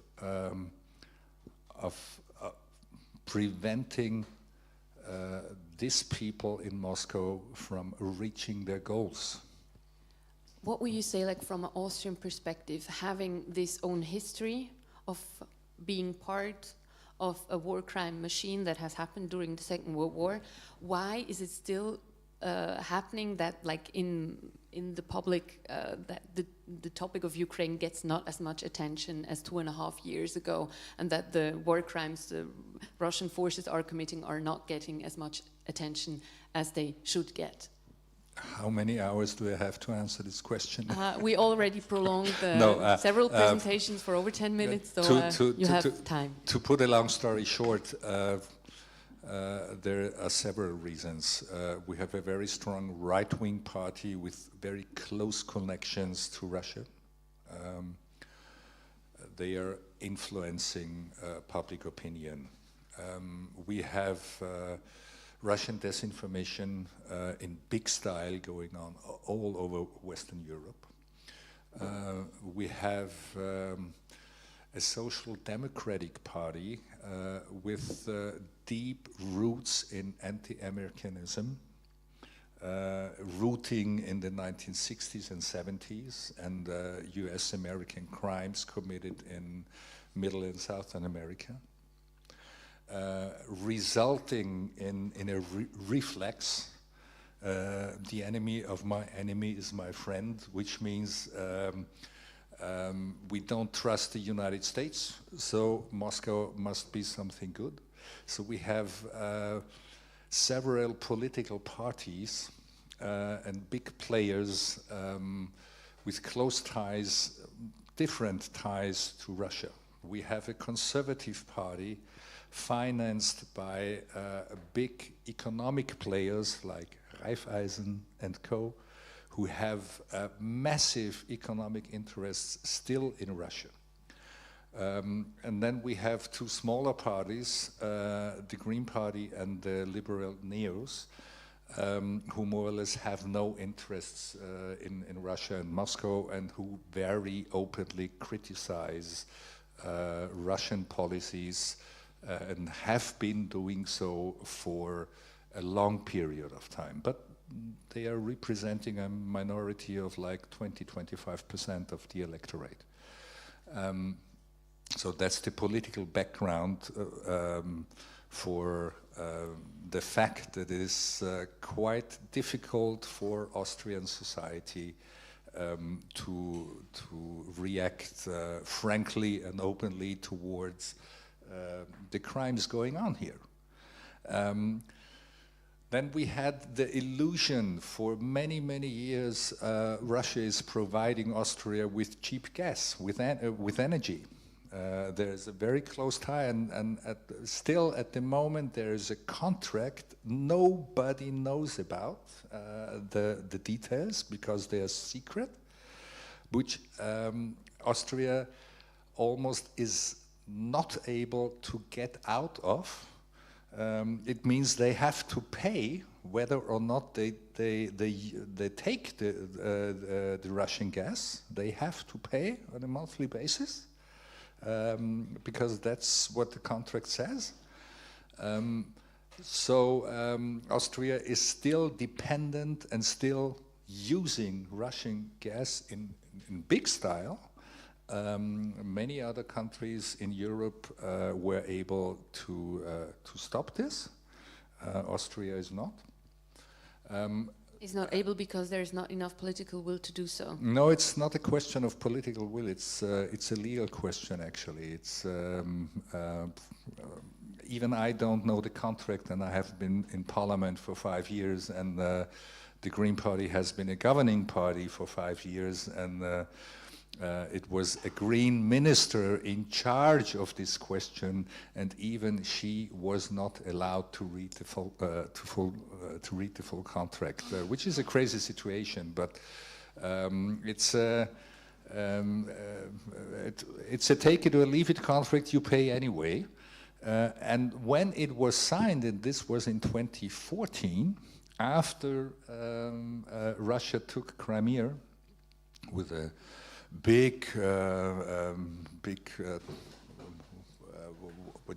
anyway, everybody seemed happy about that, even in 2014. Hooray, we are ensuring cheap Russian gas and energy. And now Austria has kind of a big problem. Stefan, Niels, what would you say? What can institutions like yours do for giving these huge amount of problems we just heard, which seem to be non-solvable even for members of parliament? What we say, what can institutions like yours do at least a little bit for giving a better perspective and for raising like the Austrian? Just that. I think that's really the first is, of course, information and reminding. Yeah, and not to get to lose it, not to get to forget it, and really to have it in mind and to spread the word and to invite, for instance, Georg, who knows it from the internet and who can tell about it, and yeah, we will all better understand the situation, and we can understand better how to improve it, how to deal with, how to act. Yeah, and so that is also, of course, a possibility in general for NGOs, for civic initiatives. Yeah, and some of them, and yes, on the first place again, the Ukrainians. They also do a lot for keeping this information and for researching it and so on, and also for fixing evidence of war crimes and others. Yeah, I know, for instance, the great organization Truth Hounds in Ukraine, who did it from the first day, and again, not in after 24th of February in 2022, but from 2014. Yeah, and they are very trained. They are very really experts, strong experts. Yeah, or maybe Ukrainian Helsinki Union and others. Yeah, and that means that they were already on place and they had already did a lot when this full invasion started. Yeah, but for instance, the German government really was not prepared. Yeah, and they came out to us. I was then the head of another organization in Germany, civil society organization. Yes, and they said to us, "Could you take, please? You have so much experience with Ukraine and East Ukraine. Yeah, and you have this big coalition of organizations. Yes, could you take on this?" Fixation and documentation of human rights violations. And we said, not. We can do a small part, and we should be good and smooth part, maybe a coordinating part, but of a huge chain of people, yeah, who are at the places, who are experts, who are from the general prosecutor of Ukraine, who are the regional prosecutors, yeah, who are from the army policies, who are for knowing the questions of forensic issues, and so on and so on. Yeah, and now we have this situation. For instance, now the federal agency for criminal police, yeah, is really a part of this big network. And it was started by the Polish experts in governments and by the American experts in governments, who were the first, at least then. Yeah. Now we have at least an international effort, and it can work. Yeah, but only, of course, and on the basic and together with Ukrainians. Yeah, because they are there. They are most affected, but they are also there, and they are very, very well working. Thank you very much. Olga, you want to add something? Yeah, feel free. Yeah, I want to just add, I think I just heard my colleagues from Austria and think that we are all in the same trap that created by the Russian.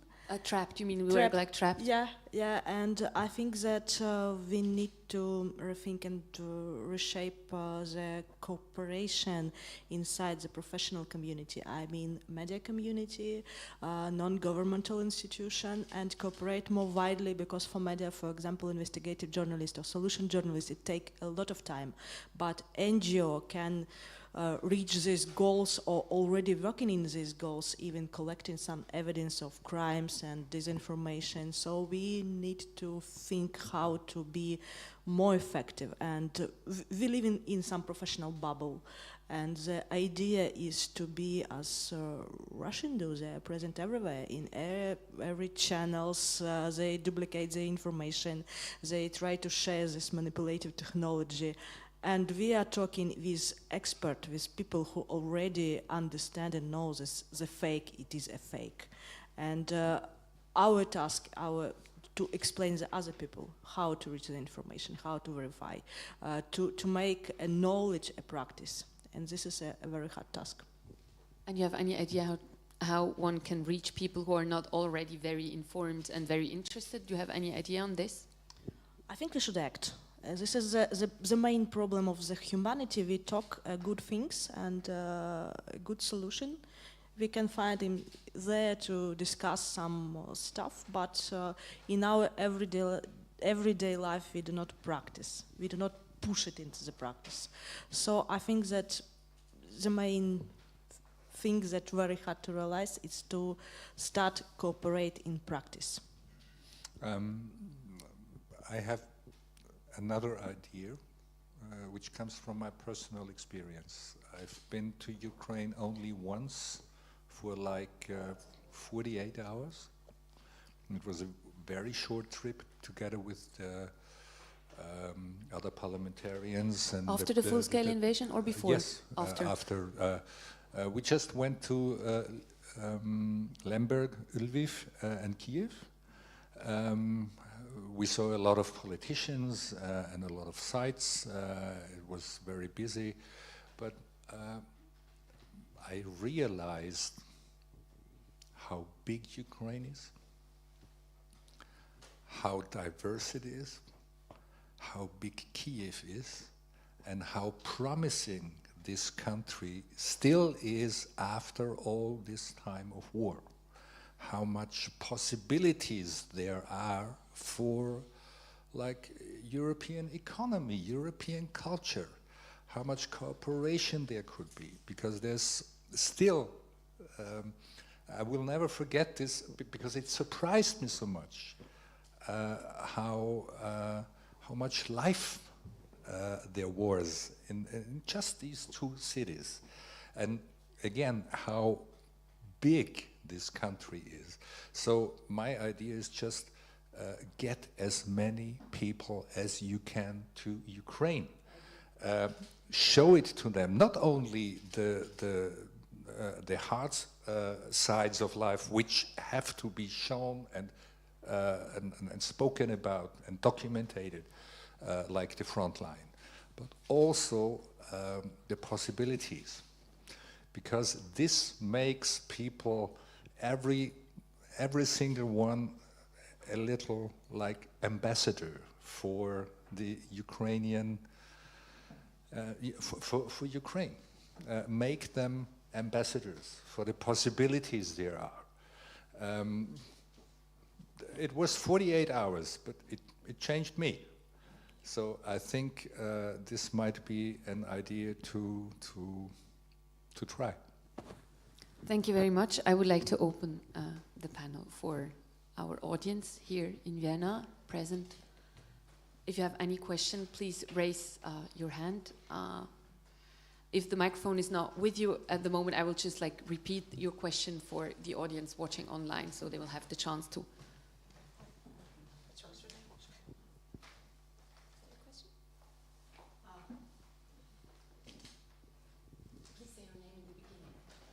I'm Katerina, but it will be not a question, it will be just my maybe moral support for Ukraine, more or less. I would like to say that I was born in Latvia, and in my identity I'm Jewish, and I'm also a little bit Ukrainian.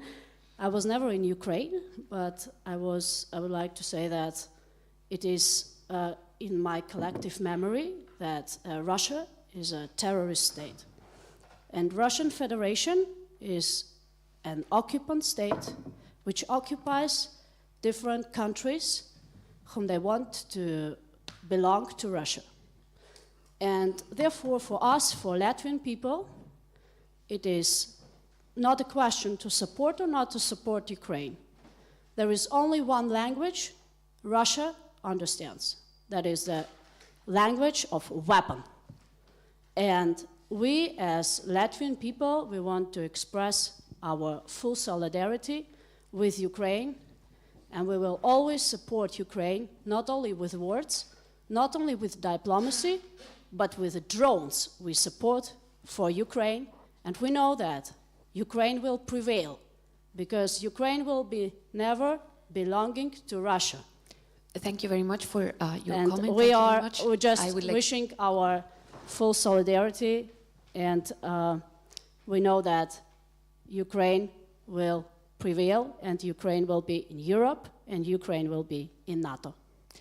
Thank you very much for your comment. I would like to make a question out of this comment, as we are not in the Baltic states who have been very supportive of Ukraine, also like supporting a lot of weapons. When you look to the GDP of the countries, in Austria, as a country that is calls itself neutral, which is, it's very important for Austria being neutral. How actually is it possible to navigate one's neutrality?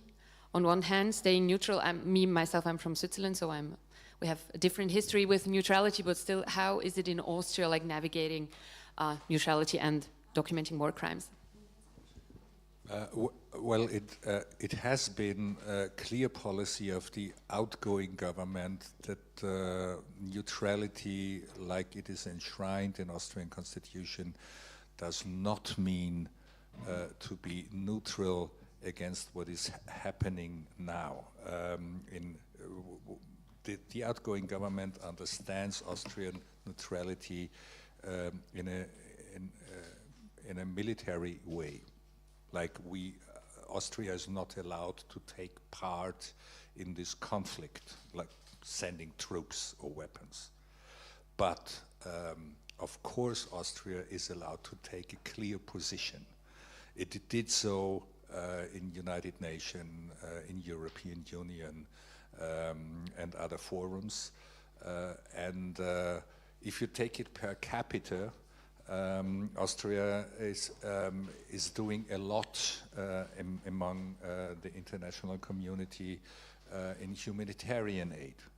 If you take everything together with the governments, the provinces, private organizations, this is quite on a high level. So please don't misunderstand me when I talked about the position of Austrian parties before. There is a lot of solidarity, and it's still going on, and it's still strong. When we were in Kiev last autumn, it was the president of Austria, the then president of Austrian Parliament, who made a very clear and important statement that Austria supports Ukraine on its way into European Union. This was very important then because there had no decision been taken in September last year.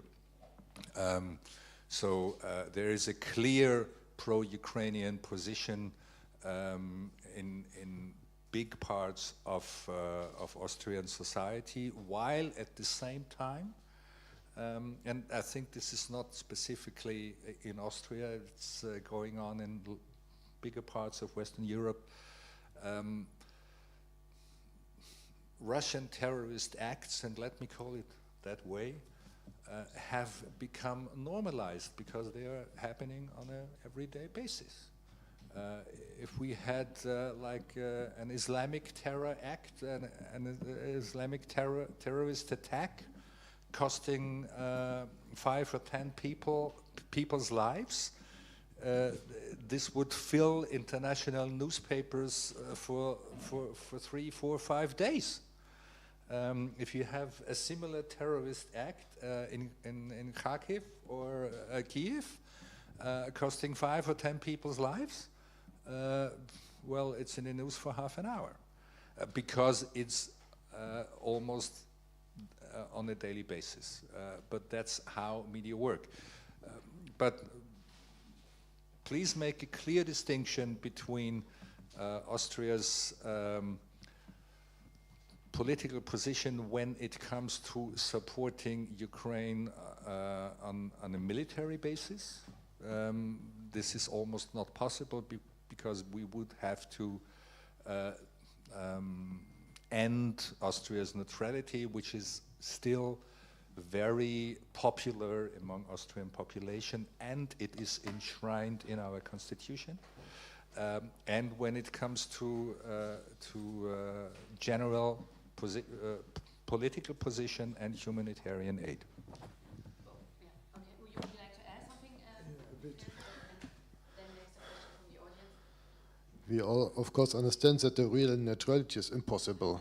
Yes, and it was already said by Georg earlier that there are billions of euro who are paid, in particular by Austria and also other EU states, Slovakia and so on, for gas and so on. Yeah, that is all helping the dictator in Moscow and his army and other forces to proceed this invasion, yeah, and to pay for it. And the million of rubles for people who are deciding to go as volunteers or not volunteers to this war. We have also this question, yeah, Raiffeisen was already mentioned, yeah, yesterday they confirmed again that they are not ready to lose their assets there in Russia for getting nothing, but other companies did.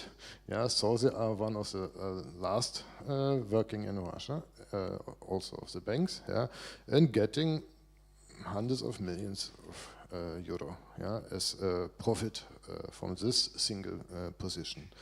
And just today we have here the visit of Mr. Orban, yeah, meeting not only the new president of the Austrian Parliament, yeah, from the FPÖ, but also speaking together with former German Chancellor Gerhard Schröder, yeah, on peace in Europe. That's of course awful. Yeah, and really there should be also such an understanding of the role of NGOs, civic initiatives, of journalists, and of all, and they do it, yeah. But they should really resist also against such tendencies, such events, yeah, and say the word. Yeah. That is also necessary to keep the position of all our governments. Yeah. Thank you very much. I would really like the audience to give one very last question before that we have one question from the audience, if there is one. Otherwise, I would close the panel. There is one.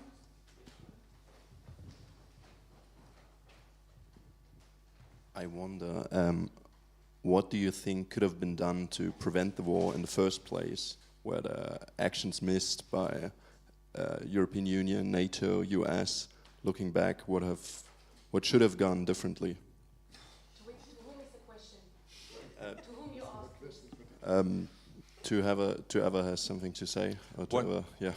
One sentence, 10,000 boots on the ground before February 24.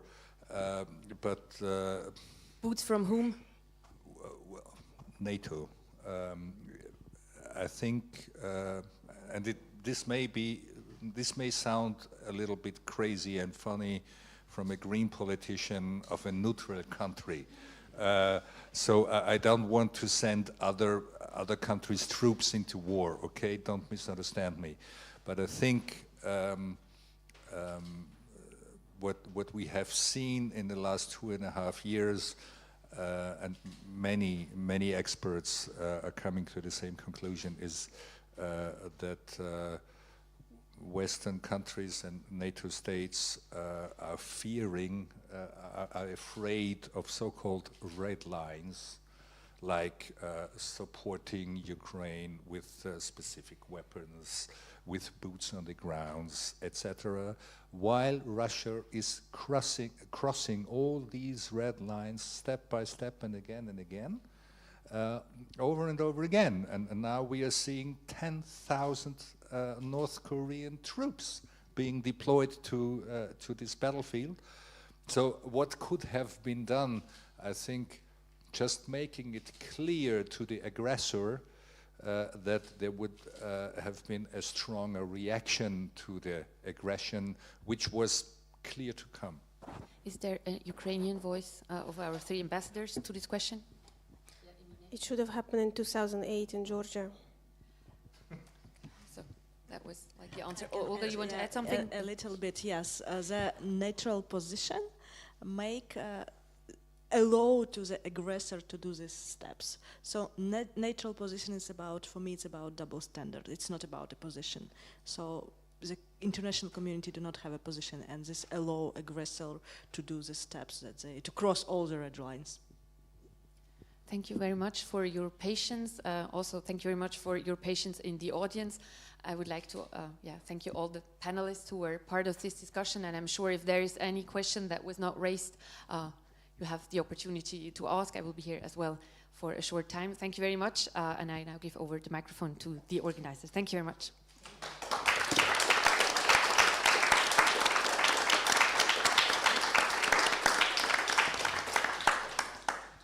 I wanted just shortly to say about Lucia. Lucia started, so your journalist career, you started a big project about Ukraine to podcast live in Ukraine, and I just recommended to find Lucia Chirky on internet and to watch this podcast or to listen to this. It's, I think it's just more and more European journalists should doing something. To show their life in Ukraine. Thank you very much for your coming. You can find some cards from our organization if you're interested for like events like this. And thank you much. Thank you very much again. And thank you much for translation and everybody who was involved to organize this event.